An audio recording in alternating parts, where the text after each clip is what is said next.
હાલે તાર મામાનો ફોન છે.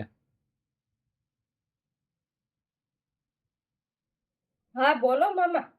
હા મજામાં હો. હા હા બેન જો ને ફોન જોવે છે. હા ના હું નહીં આવી એક હોય ને.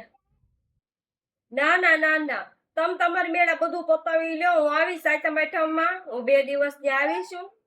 હા તમારું આ કામ પતાવી દો. તમે મારા માટે ન બેસતા અહીંયા. તમે કામ કરી નાખજો. હું ત્યાં નહીં આવી એક. હા મારે અહીંયા મારા સાસરિયામાં એવું જોવે ને યાર.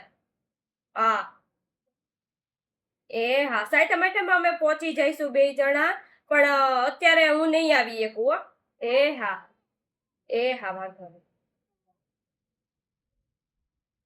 કેમ તે ના પાડી દીધી? કોને મેં હા. મેં એને એટલે ના પાડી દીધી કે એના ઘરમાં એની વહુ છે. પછી દીકરીની એટલી બધી ઉમ્મીદ ન રખાય ને એને. અને એની દીકરી છે ને સાસરિયામાં સારી લાગે ને ઈ તો.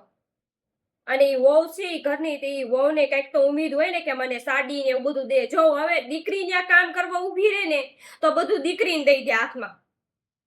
તો એ વહુનું ન રાખે. અને વહુ મંદિરે કામ કરશે ને તો એને બધા ઓળખશે ને. અને બધી વસ્તુ વહુને દેશે. વહુની ઉમ્મીદ હોય ને કે વારામાં બધી વસ્તુ મને મળે એમ. એટલે મારો વિચાર, એટલે મારું મને એમ લાગ્યું કે ના ના હું હશ ને તો બધી વસ્તુ મને દઈ દેશે. તો એને એની વહુને નહીં કહી દે. અને એમ જ કહે છે કે તને જે ગમે છે ને દીકરી ઈ લઈ લે એમ કે છે. તો વહુને જે ગમતું છે ને ઈ એને નહીં દે.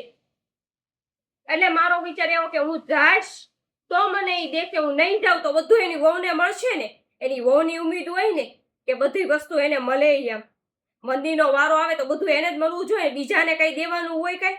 એને ઓળખે એને એનું જ છે ને બધું તો. બરોબર છે.